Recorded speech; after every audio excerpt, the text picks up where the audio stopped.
ओम गं गणपतये नमः।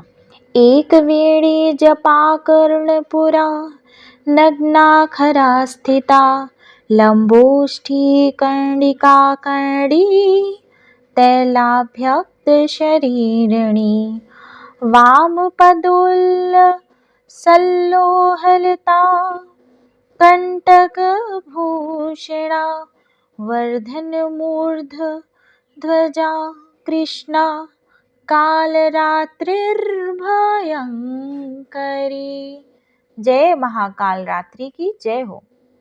भक्तगणों, आज माँ दुर्गा की 7वीं शक्ति की पावन कथा हम सुनेंगे। नाम से अभिव्यक्त होता है कि माँ दुर्गा की यह 7वीं शक्ति काल रात्रि के नाम से जानी जाती है, अर्थात जिनके शरीर का रंग घने अंधकार की तरह एकदम काला है। नाम से ही जाहिर है कि इनका रूप भयानक है। सिर के बाल बिखरे हुए हैं और गले में विद्युत की तरह चमकने वाली माला है। अंधकारमय स्थितियों का विनाश करने वाली शक्ति हैं कालरात्रि। काल से भी रक्षा करने वाली यह शक्ति है।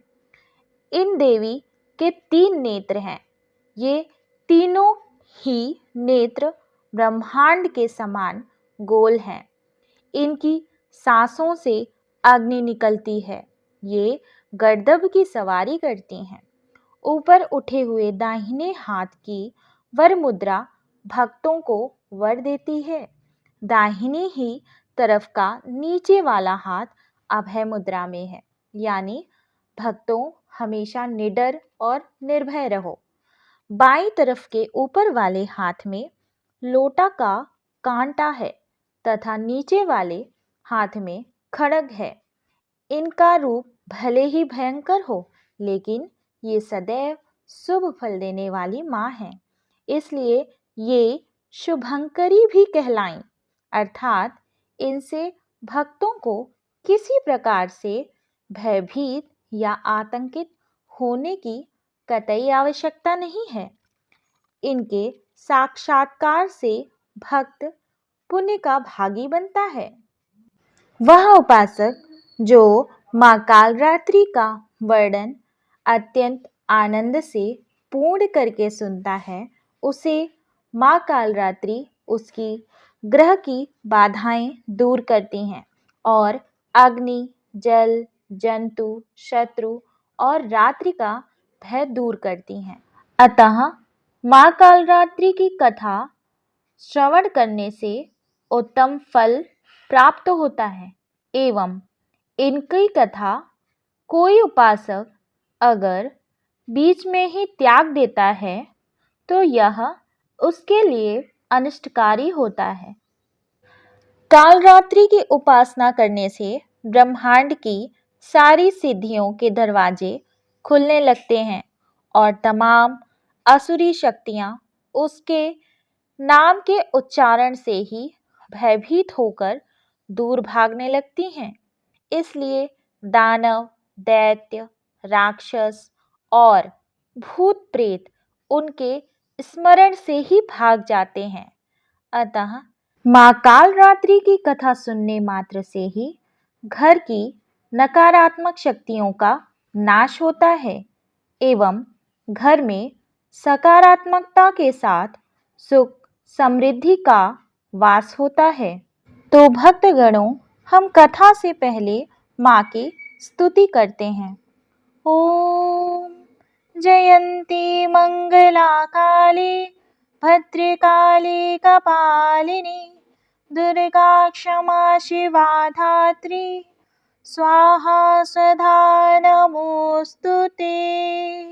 माँ महाकालरात्रि की इस पौराणिक कथा का वर्णन दुर्गा सप्तशती के 8वें अध्याय में वर्णित है। इसके अनुसार जब दैत्य शुंभ, निशुंभ और रक्त बीज ने तीनों लोकों में हाहाकार मचा रखा था, तब इससे चिंतित होकर सभी देवता शिव जी के पास गए और उनसे रक्षा की प्रार्थना करने लगे। भगवान शिव ने माता पार्वती से राक्षसों का वध कर अपने भक्तों की रक्षा करने को कहा। शिव जी की बात मानकर माता पार्वती ने दुर्गा का रूप धारण किया एवं शुंभ और निशुंभ नामक राक्षस का वध किया, जबकि रक्त बीज एक भयंकर राक्षस था जिसका रक्त अगर जमीन पर गिरता तो उसी के समान अन्य हजारों सैकड़ों रक्त बीज उत्पन्न हो जाते। जब मां दुर्गा ने रक्त बीज को मौत के घाट उतारा तो उसके शरीर से निकले रक्त से लाखों रक्त बीज दैत्य उत्पन्न हुए। इसे देखकर दुर्गा ने अपने तेज से मां महाकाल रात्रि को उत्पन्न किया। इसके बाद मां दुर्गा ने मां महाकाल रात्रि को यह आदेश दिया कि जब मैं इस रक्त बीज का वध करूं तो इसके शरीर से निकलने वाले रक्त को तुम जमीन पर मत गिरने देना और अपने मुंह में भरकर उसे स्वाहा कर देना। मां महाकाल रात्रि ने रक्त बीज के शरीर से निकलने वाले रक्त को मां कालरात्रि ने जमीन पर गिरने से पहले ही अपने मुंह में भर लिया। इस तरह मां दुर्गा ने सबका गला काटते हुए रक्त बीज का वध कर दिया। तत्पश्चात सभी देवता मां के इस स्वरूप की स्तुति करने लगे। नमो देव्यै महादेव्यै शिवायै सततं नमः नमः प्रकृत्यै भद्रायै नियताः प्रणताः स्मृताम।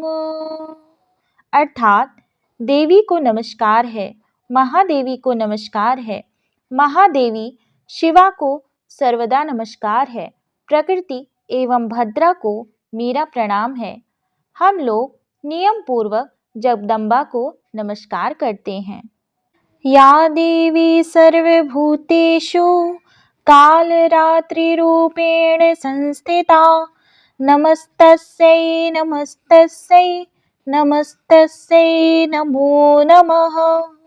भक्तगणों, माँ महाकाल रात्रि को गुड़ का भोग अत्यंत प्रिय है एवं आज के दिन आप माँ को गुड़ का भोग लगाकर माँ को प्रसन्न कर सकते हैं एवं ओम काल रात्रे नमः का जाप 108 बार माला कर सकते हैं।